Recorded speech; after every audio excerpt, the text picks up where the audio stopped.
Durante siglos, la imagen del samurái ha estado envuelta en una aura casi mítica.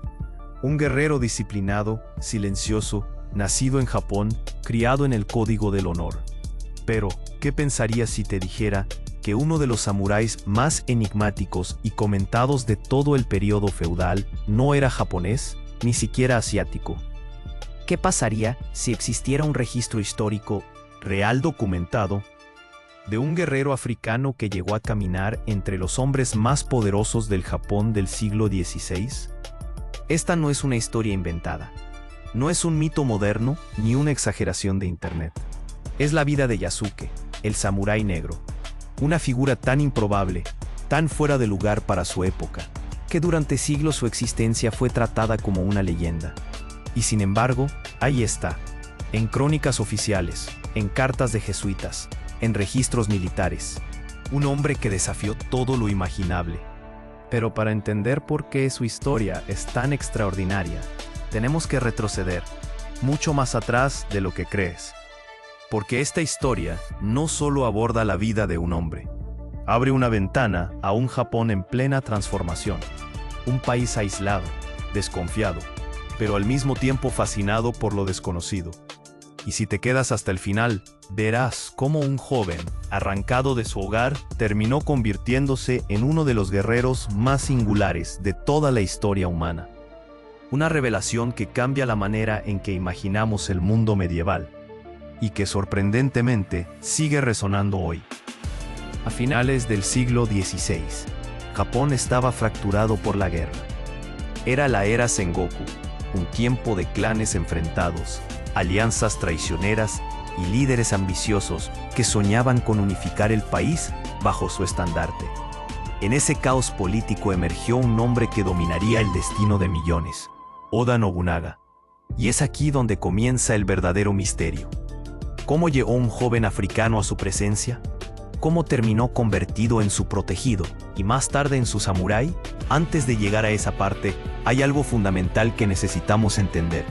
El Japón del siglo XVI no era un lugar fácil para los extranjeros.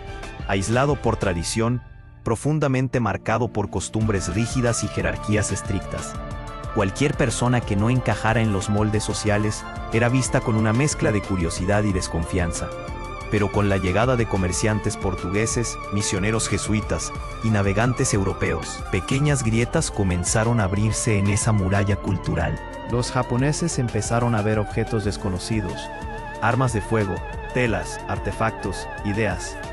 Y entre esas rarezas, también vieron personas que jamás habían imaginado. Para ellos, un hombre africano no era simplemente alguien diferente. Era algo tan extraordinario como ver un ser mítico caminado por las calles.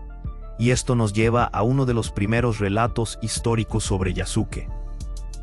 Cuando llegó a Kioto, el tumulto fue tan grande que los cronistas describen multitudes empujándose solo para tocar su piel. Algunos creían que estaba pintado y que al frotarlo, el color se caería. Esa es la magnitud del impacto que su presencia causó. Pero, ¿cómo había llegado hasta allí? Las fuentes históricas no se ponen totalmente de acuerdo. Algunos sugieren que era originario de Mozambique, otros de Etiopía o Sudán. Casi todos coinciden en que no llegó a Japón por voluntad propia. Probablemente fue capturado y vendido como esclavo, trasladado de un barco a otro hasta caer bajo el servicio de un misionero jesuita llamado Alessandro Balignano, un hombre influyente dentro de la iglesia, encargado de supervisar las misiones asiáticas. Balignano, a diferencia de muchos europeos de su época, creía que los misioneros debían adaptarse a la cultura local para ser aceptados. No está claro por qué eligió llevar a Yasuke con él, pero su presencia, fuerte, alta, imponente, debió de parecerle útil, quizá como guardaespaldas, quizá como asistente de confianza. Y es aquí donde el primer bucle se abre, porque aunque muchos interpretan esta parte como un capítulo oscuro marcado por la esclavitud, la historia de Yasuke no se define por su origen, sino por lo que ocurrió después. Un giro completamente inesperado lo llevó directo al corazón del poder japonés. Cuando Balignano fue recibido por Oda Nobunaga en 1581, todo cambió. Nobunaga, un líder militar brillante, excéntrico, obsesionado con romper tradiciones, vio algo en ese joven africano que nadie más había visto. Allí estaba, frente a él, un hombre de casi 2 metros, musculoso, imponente, cuya fuerza superaba la de cualquier guerrero japonés promedio. Y sobre todo, estaba su piel. Nobunaga ordenó que lo llevaran a bañarse, convencido de que era tinta. Cuando comprobó que no era así, quedó fascinado. En un país que valoraba la fuerza, la disciplina y la presencia, Yasuke se convirtió inmediatamente en un objeto de admiración. Pero aquí viene la parte intrigante. Nobunaga no era un líder común. Era un visionario, un hombre dispuesto a adoptar armas occidentales, tácticas desconocidas, incluso ideas religiosas que desafiaban la tradición. Algunos lo llamaban hereje, otros lo veían como un genio. Y en ese ambiente de cambio constante, Yasuke encontró un lugar inesperado. Los registros afirman que no pasó mucho tiempo antes de que Nobunaga lo integrara a su círculo cercano. No como esclavo, no como sirviente, como un guerrero, un samurái. Para los estándares de la época, eso era absolutamente escandaloso. El título de samurái no se otorgaba a cualquiera. Requería lealtad, entrenamiento y sobre todo, confianza. Nobunaga no solo le dio armas, también le otorgó una residencia, un salario y un estatus oficial. ¿Por qué? ¿Qué vio en él exactamente? Esa es una de las preguntas que sigue abierta y que los historiadores aún debaten. Algunos creen que Nobunaga lo consideró un símbolo viviente de un mundo más amplio, una demostración de su poder y apertura. Otros creen que realmente vio en Yasuke a un guerrero excepcional. Pero aquí aparece el segundo bucle, porque hay algo que casi nunca se cuenta.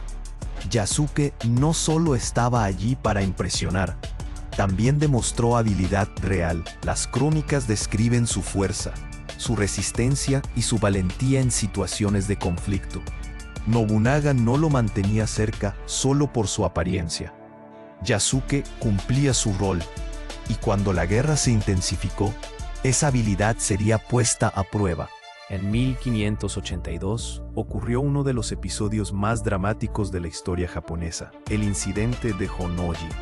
Nobunaga fue traicionado por uno de sus generales de confianza, Akechi Mitsuhide. Rodeado por fuerzas enemigas, con una muerte segura frente a él, Nobunaga tomó la decisión ritual de suicidarse, evitando ser capturado. Pero aquí viene el detalle que por sí solo convierte esta historia en una leyenda. Yasuke estaba allí, luchó, resistió, intentó protegerlo. Las crónicas afirman que, tras la muerte de Nobunaga, Yasuke se defendió ferozmente hasta que finalmente fue capturado. Y es entonces cuando aparece la última paradoja. En lugar de ejecutarlo, como se hacía con todos los guerreros de un enemigo derrotado, Akechi Mitsuhide decidió perdonarle la vida. ¿Por qué? ¿Fue misericordia? ¿Un gesto de pragmatismo? ¿O simplemente no sabía cómo encajar a un hombre tan inusual dentro del protocolo militar japonés? Los registros dicen que lo envió de vuelta a los jesuitas, como si no supiera qué hacer con él. Y aquí, lamentablemente, la historia documentada de Yasuke se detiene, como si hubiera entrado en escena con una fuerza descomunal y luego hubiese desaparecido sin dejar rastro. Pero antes de cerrar esta historia, hay un último bucle que debemos recorrer. Yasuke no es solo una figura curiosa de la historia. Es un ejemplo de cómo los relatos tradicionales se quedan cortos cuando miramos al pasado con una perspectiva más amplia. El mundo, incluso en épocas que imaginamos aisladas, estuvo siempre interconectado. Comerciantes, esclavos, guerreros, misioneros, cruzaban mares y continentes, llevando consigo lenguas, costumbres y vidas enteras. Yasuke representa ese cruce improbable. Un joven africano que, por azares oscuros o por destino, terminó convertido en símbolo de un Japón en transición. Su historia nos obliga a replantear nuestras ideas sobre identidad, sobre pertenencia, sobre las fronteras culturales que creemos inamovibles. ¿Quién decide quién puede ser un guerrero? ¿Quién escribe los límites de la historia? ¿Cuántas vidas como la de Yasuke se perdieron en los márgenes de los documentos oficiales? Hoy, siglos después, su nombre reaparece cada vez más. Inspiró novelas, películas, anime, investigaciones académicas. Y no por casualidad. Yasuke nos recuerda que la historia universal está llena de figuras que rompen esquemas. Que el pasado es mucho más diverso de lo que nos contaron. Y ahora, es momento de cerrar el círculo. La pregunta inicial, aquella que parecía casi una provocación, tiene una respuesta clara. Sí, existió un samurái negro. Y no fue un mito, no fue una metáfora. Fue un hombre real que caminó entre los más grandes líderes del Japón feudal. Un hombre cuya presencia desafió prejuicios, leyes y tradiciones. Y cuyo legado, aunque fragmentado, sigue vivo porque nos invita a cuestionar lo que creemos saber. Si esta historia despertó tu curiosidad, imagina cuántas más permanecen ocultas en los rincones menos explorados del pasado. Para seguir desenterrando relatos como este, llenos de misterio, humanidad y descubrimiento, acompáñanos, suscríbete y sigue aprendiendo con nosotros, porque el mundo aún guarda secretos que merecen ser contados.